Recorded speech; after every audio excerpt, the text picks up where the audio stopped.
There are sounds in the night that make you think you're just imagining things. Some glances appear in places you believe no one should be. But then, each little detail, a strange object, an eerie message, or a sound echoing from an empty place, starts forming a picture, and you realize something is watching you. In this video, you'll hear 3 true stories, unedited, unembellished, haunting experiences that still defy explanation. If you're a fan of horror, of tales that make your heart race and keep your eyes locked on the screen, hit subscribe so you won't miss any new videos. Your support is what keeps me digging deeper, retelling, and keeping the eerie flame alive every week. Thank you, truly, for being here. Thank you for listening. And now, turn off the lights. Put on your headphones. The journey begins. But are you sure you want to know what's waiting at the end of the road?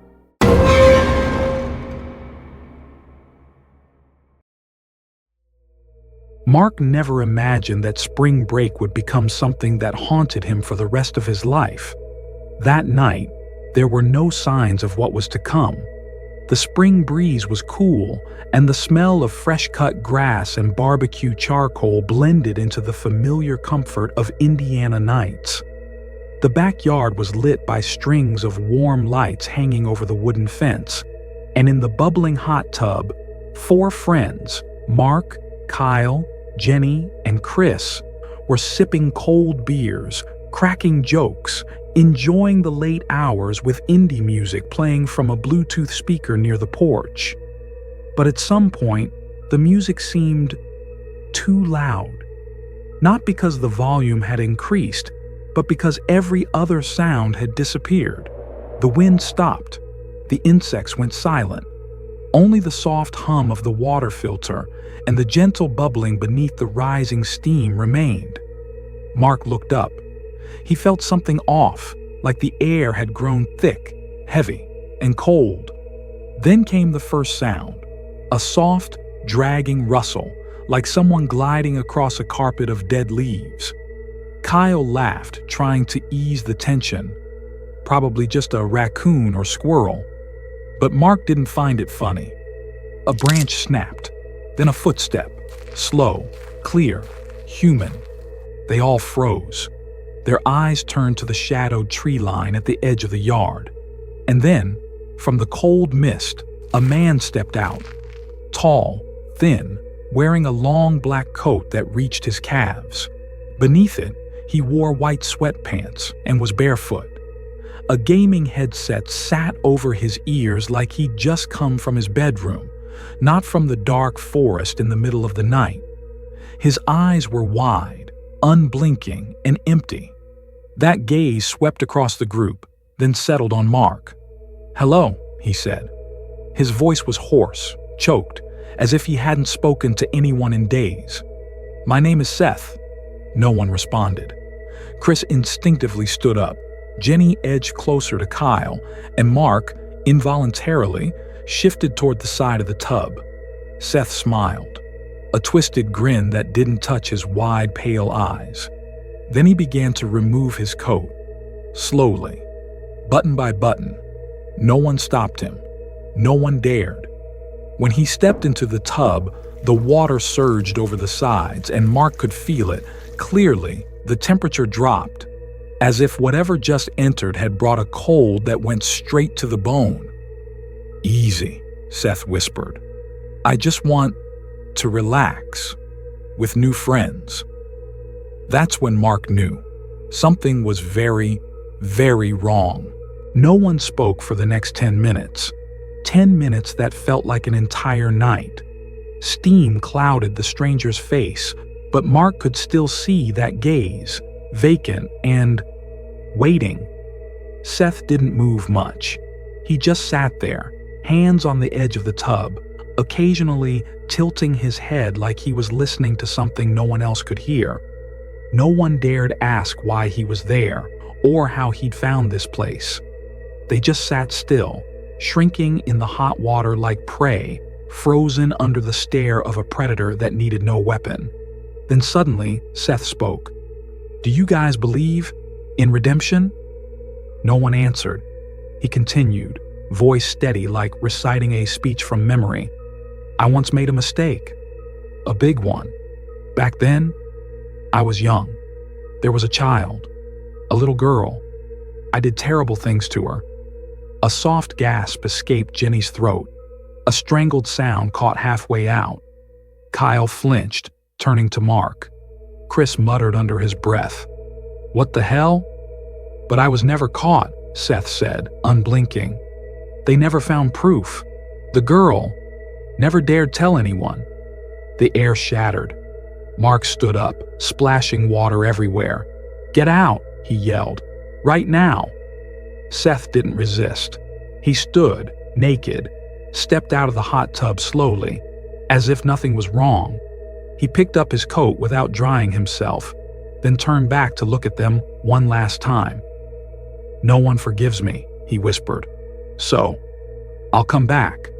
He turned and disappeared into the darkness of the woods, leaving behind cold steam and a fear that hung like an invisible noose. Mark stumbled into the house, locking every door. They didn't talk much afterward, just silently dried off and sat together in the living room like three kids waking from a nightmare. But Mark couldn't sleep. His mind buzzed with questions. Who was he? How did he get here? And why did he say those things? An hour later, after everyone had gone to their rooms, Mark and Kyle decided to go outside again to lock the hot tub cover. "Just to be safe," Mark said. As they stepped into the yard, the porch light flicked on, and right there, on the step, was a phone. No one recognized it. No one had left it behind. The screen lit up as Mark picked it up. An image flashed on the lock screen, just for a second before it dimmed, but it was enough to make Mark's blood run cold.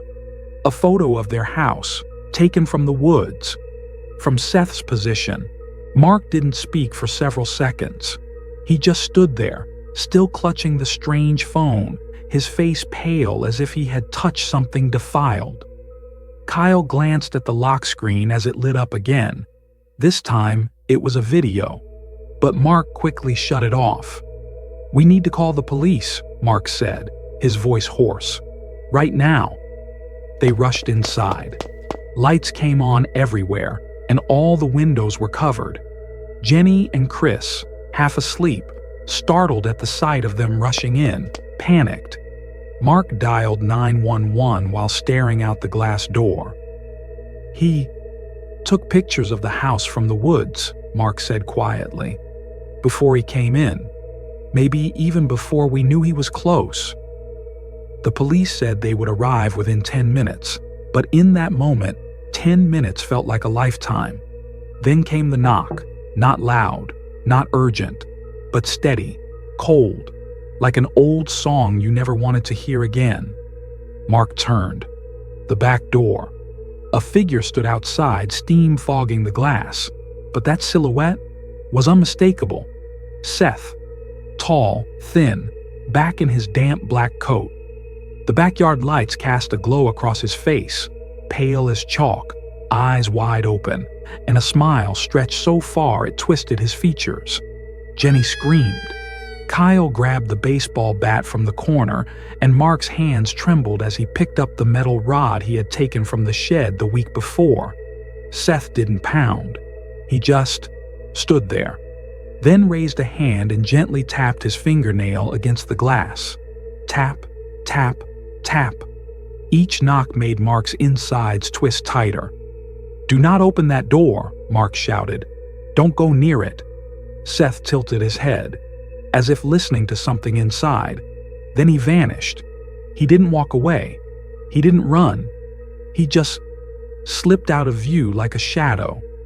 All four rushed to lock every door. Jenny was crying. Chris was shaking, stammering questions about security cameras. Kyle yanked the curtains closed, and Mark pulled out the phone again. But when he played the video on Seth's device, a video only a few seconds long, his heart nearly stopped. It was footage from outside Mark's bedroom window, from the night before. Mark, asleep, eyes closed, unaware he was being filmed. Right then, a sound rang out. The click of a window opening, upstairs. Something was climbing in, and Mark knew the police wouldn't make it in time. The police arrived more than 10 minutes later. By the time they got there, the house had been searched top to bottom. No signs of forced entry, no footprints under the windows, no one in the room, not a soul in the woods. But Mark knew he had been there. He had truly gotten inside. Mark could feel it, like a lingering cold still embedded in his skin. And the smell, that musty, sour stench, like damp clothes long unwashed, still clung to the hallway, though no one could find the source. Police took Seth away, found him not far from the house, naked, whispering nonsense in the forest. He was arrested for trespassing and making threats. He didn't resist, didn't speak, just smiled. But Mark didn't feel safe. Not after seeing that video. 3 days later, when things seemed to have calmed down, Mark received a message from a friend who lived nearby. The message included a Snapchat video, footage of a strange man trying to break into her house at midnight. The face wasn't clear, but the figure looked familiar. It wasn't Seth, but it wasn't very different. "Do you think it could be his friend?" Kyle asked after rewatching the video. Mark didn't answer. He looked out the window, the curtains still tightly drawn, the locks recently replaced.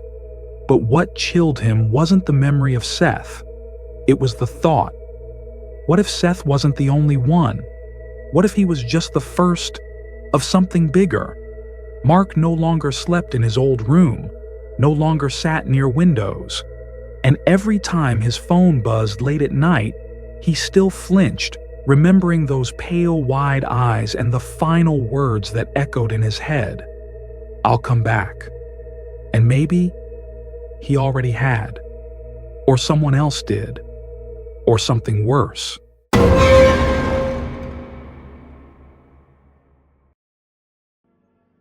Beck had always been drawn to abandoned places. He wasn't sure why, but there was something about the rotting silence, the forgotten corridors of time, that made his heart beat faster, not out of fear, but a kind of sick thrill at the forbidden. And the sewer at the end of the neighborhood, a massive old drainage pipe hidden behind an empty lot tucked beneath withered trees, was the perfect place for a winter night expedition. "I heard upperclassmen say someone once saw a light inside," Tyler said, raising his eyebrows as if telling a ghost story. "But there's no electricity down there." Beck smirked, flashlight slung over his shoulder, rusty baseball bat in hand, just for protection. Matthew, the most reluctant of the group, brought up the rear, muttering, "Are you guys sure about this? The cops warned people already." "We'll just look for a bit and leave," Beck said, voice casual but eyes betraying excitement. They waited until midnight, then snuck out, parking 2 blocks away to avoid being seen. A thin layer of snow covered the ground, and every step crunched ominously. The mouth of the sewer was silent like a wind tunnel. No smell, no water, just a dark, circular tunnel of stained brick and air cold as stone. They stepped inside. Each footstep echoed in a hollow vacuum. The flashlight beams swept across the walls, covered in messy graffiti, and one bright red line that stood out, 61919. Beck stopped. He didn't know why that number gave him goosebumps, but something about it felt wrong. Deeply wrong. Then, from deep within the tunnel, far, far down, came a loud clang, like a heavy metal object had fallen onto stone. No one laughed, no one spoke, just the sound of their hearts pounding and the sudden, unmistakable feeling. They weren't alone in that tunnel anymore. All three of them froze after that sound. No one said a word, as if even speaking might draw attention from whatever lurked in the darkness. Beck turned to look at Matthew and Tyler. The flashlight flickered over their faces, pale, lips tight, eyes wide. No one moved. No one breathed too hard. "Maybe it was just a rock falling," Beck whispered. "Let's go just a bit further, then we'll turn back." Matthew shook his head. "I told you, we shouldn't have come in. Did you see that number? 6919. It feels like a warning." Beck didn't argue. He felt it too. That number cut through his thoughts. It wasn't graffiti, it was a timestamp, a specific date, June 19th, some years. Tyler pointed his light forward. The beam felt swallowed by the tunnel. Drops of water dripped from the concrete ceiling, hitting the ground with a steady tick. But other than that, silence. They decided to head back. But after walking about 10 meters, Beck stopped. "I lost my phone." The other two spun around. "What?" Matthew hissed. "You brought your phone?" Beck nodded. "It was in my coat pocket. I must have dropped it while holding the flashlight." "Forget it, man. Are you crazy?" Tyler said, gasping. "It's not worth it." But Beck had already turned, heading deeper into the tunnel. "Just a few steps. I'll look and come right back." Matthew and Tyler exchanged a look, then reluctantly followed. No one wanted to be left alone in that darkness. The second time stepping in, everything felt different. The air was thicker, heavier with smell, rust, damp earth, and something that resembled rotting meat. The flashlight beams seemed dimmer. Even with full batteries, they barely lit more than a few steps ahead. Beck spotted his phone lying in the middle of the path, screen still lit. He exhaled in relief, bent down to grab it, and that's when, from deep inside the sewer, a scream rang out. Not an animal, not an echo. A human scream, piercing, long, tortured. A real scream. All three froze. Matthew was the first to bolt. Tyler followed right after. Beck glanced back, but saw nothing except thick, undisturbed darkness. They didn't stop running until they were out of the sewer, collapsing onto the snowy ground. Panting, hands shaking, Beck pulled out his phone. No signal, but there was a new notification. "Thank you for entering." That was all. No number, no app, just white text on a black screen, as if someone had been waiting for them, and now they had been marked.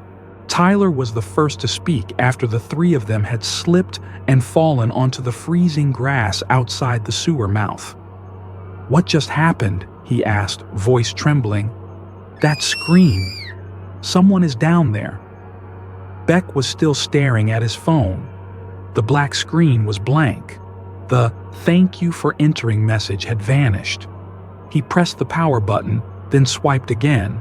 Nothing unusual, but he knew. Something had touched the phone. A signal. Someone. "We've been marked," Beck whispered, voice like a gust of wind. "Something knows we were in there." They climbed into the car in silence. The tires crunched against the thin ice, each squeal echoing like screams from underground. Matthew drove so fast that none of them spoke until they reached Beck's house. But the story didn't end there. That night, at about 3:20 a.m., Beck was jolted awake by a sound. The doorbell. Not frantic, not long, just two short chimes. Ding-dong. He sat up straight. The house was pitch dark, no night lights, no sound except for the wind brushing against the trees outside. He crept downstairs, avoiding creaky floorboards. As he reached the front door, Beck peeked through the small window beside it, and his heart nearly stopped. No one was there, but on the doorstep was an object, a flashlight, identical to the one Beck had used in the sewer. The problem was, his flashlight was still on the table. He stood there frozen for nearly a minute, then locked all 3 bolts and backed away. The next morning, he told Tyler and Matthew, but none of them dared go back to the sewer. None dared touch the flashlight. They simply sealed it in a plastic bag and left it in the shed. They thought that would be the end of it. Until the next night, when Matthew texted Beck, "There are fingerprints on my bedroom window, faint, but clear. I'm on the 2nd floor." At the same time, Tyler messaged, "My doorbell camera just alerted to movement. I checked, no one there. But when I played the clip, something was looking straight into the lens. I couldn't see the face, just a silhouette, but I swear it knew I was watching." Beck sat in his room, phone in hand, heart pounding. He had just received a message with no sender. "Next time, we won't just watch."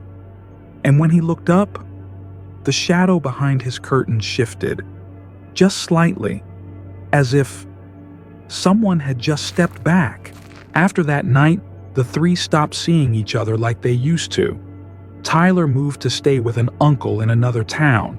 Matthew deleted all his social media, wiped his messaging apps, and never spoke about the sewer again. As for Beck, the one who had kept the flashlight, he lived in a silence that couldn't be named. He still went to school, still came home on time, but his routines had changed. Curtains were always drawn tight. Nightlights stayed on. And every time he entered the bathroom, he checked behind the shower curtain, even though no one was ever there. A week after the incident, Beck decided to get rid of the flashlight. He drove to the town landfill in the morning and tossed it himself into the electronics waste pile. Relief followed him through the day. That night, for the first time in days, he fell asleep without needing sleeping pills. But in the morning, when he opened his bedroom door, the flashlight was lying neatly in front of it, covered in damp earth, and beneath it, someone had drawn a circle in the dust with their finger. A sewer. Beck didn't call the police, didn't tell anyone. He just stood there, staring at that circle, until the sun rose high. From that day on, he lived alone with a fear no one else could understand, because no one could be sure what they had encountered was human. There are places that, once you enter, don't just echo or trap your footsteps. They hold eyes, nameless whispers, a presence that still watches, even after you've turned and walked away. The question is no longer, is there someone in the sewer? But rather, did whatever's in there ever come out?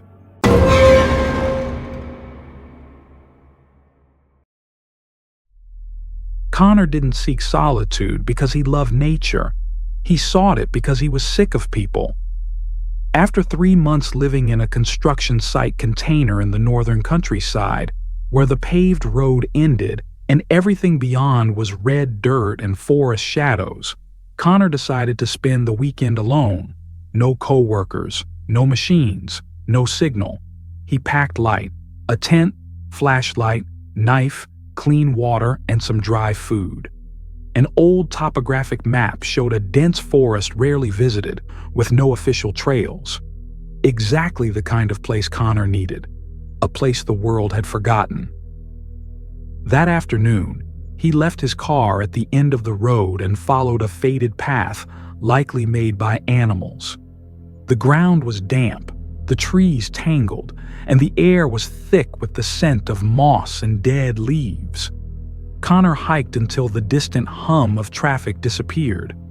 All that remained was the wind rustling through branches and the crunch of his boots on decomposing foliage. Near dusk, he paused to rest by a small stream and caught the smell of smoke.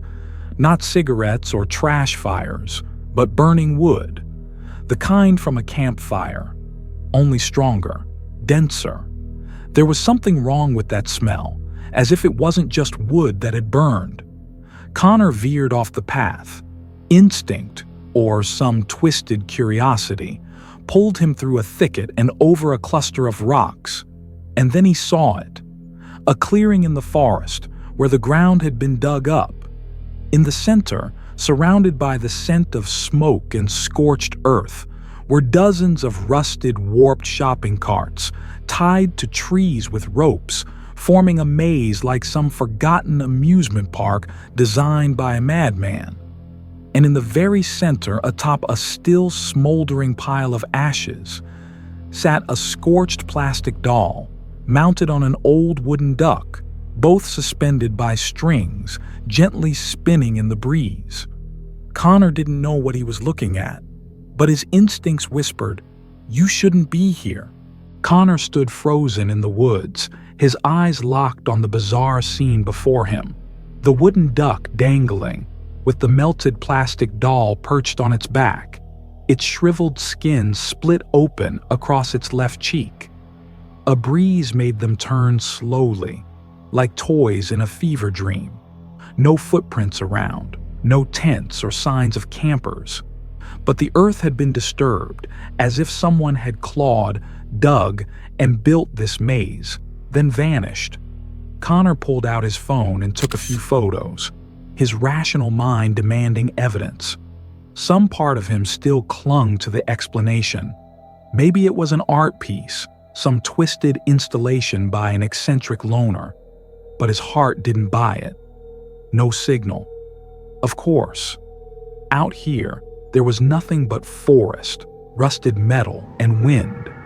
Connor backed away, eyes still on the doll altar, then turned and walked quickly in the opposite direction, looking for a place to camp, far from that clearing. He found a space among 3 old pine trees, pitched his tent, started a small fire, and quickly ate a few crackers. The sun dropped fast, surrendering to a dense darkness filled with the strange sounds of deep woods. At first, he thought he was imagining it, but by the 3rd time he heard it, he knew it was real. A whistle, no melody, no cheer, just a single note, steady, repeating, like someone was calling. Connor sprang up, head spinning. He grabbed his knife and flashlight, swept the beam around. Nothing. But the whistling stopped, and in its place, footsteps, light, circling the tent, not rhythmic, as if several people were walking in a disjointed loop, like a group rehearsing some silent ritual. Connor held his breath. Every fiber of him screamed, "Run! Now!" He burst out of the tent, flashlight flailing. Behind him, he heard a sound, something hissing, not quite human, not quite animal, but a blend of many things that didn't belong here. He tore through the forest, never looking back. A branch slashed his face, blood dripping onto his shirt, but he didn't stop. The darkness clung to him, step for step. At last, he slipped down a small rocky slope, landing in a hollow among the trees where moonlight faintly filtered through. Connor crawled into a gap between 2 massive roots, holding his breath. Outside, the footsteps slowed, then stopped. No one called. No one shouted. Only silence. And the unmistakable sense that something was standing just meters away, waiting for him to move. Connor lay motionless in the dirt crevice between 2 tree roots, his heart pounding so loudly he feared it might be the thing that gave him away. No light, no chirping birds or whispering wind. The forest had shifted, become unnaturally still, as if all life had been swept clean, leaving room for something older, quieter, and far more dangerous. Then, a sound. Schlick. Like someone dragging a piece of metal slowly across a tree trunk. Deliberate, intentional. Connor's eyes darted toward the source. He saw figures, many figures, moving between the trees. They carried no lights, made no conversation, and wore no shoes. Their bare feet stepped on dry branches without snapping a single one. They were carrying something. Connor didn't dare aim his flashlight, but he caught glimpses of long shapes, like pillars or handles, protruding behind their backs. Then he saw it, a shopping cart, not lying in a heap like the rusted ones he saw earlier, but being pushed. No groceries, no rattling metal, just wheels turning in silence, and one person, or something shaped like a person, bent at the waist, pushing it across the clearing. Connor counted at least 6 people. They moved like a funeral procession, encircling the area near his hiding place, as if performing a silent ritual deep in the woods. Then, the last one, the one pushing the cart, stopped. It looked up. The moonlight hit its face at just the right moment. It had no eyes, not covered, not gouged. There simply were none, just smooth skin, like an unfinished clay sculpture. But it sensed Connor. It tilted its head. One ear twitched. Then it hissed softly. Not a human sound, not an animal. A signal. The others stopped. They all turned toward Connor. He didn't wait. He burst from the ground hollow, bolting in the opposite direction, through thorny vines, unnamed bushes. Footsteps followed behind, many, uncoordinated, but getting closer with each passing second. Connor didn't know how long he had run. He only knew that when the blinking red lights of the worksite appeared in the distance, he cried out in relief. He screamed the name of any coworker, anyone, so long as they were human. Behind him, the forest remained silent. But Connor knew they hadn't left. They were just waiting. Connor never returned to that forest. After that horrifying night, he submitted his resignation early and left the construction site ahead of schedule. No one asked why. He didn't tell a soul, because even he wasn't sure if his sanity would hold up while recalling it. The photos he took in the forest, the cart maze, the wooden duck, the scorched doll, disappeared from his phone. Not deleted, not in the trash, not in the cloud. They were just gone. A week after leaving the site, Connor received a package with no return address. Inside was a single item, a detached shopping cart wheel covered in mud and dried blood. No note, no trace. The police were no help. They wrote it off as a sick prank. But Connor knew it was a warning, a sign that they knew he was still alive. Since then, he has lived with nightlights always on. Doors are always triple locked. Security cameras are installed all around the house. But once a month, the backyard cam records a single frame at exactly 3:17 a.m. A tilted shopping cart appears, then vanishes from view within 2 seconds. No one sees the face. No one sees who's pushing it. But the wheels always spin, slowly, steadily, as if whispering a reminder. Connor understands now. What he saw wasn't an accident, not a random ritual, but a system, a group, something older than laws, older than language, existing silently among us, in places no one dares to go.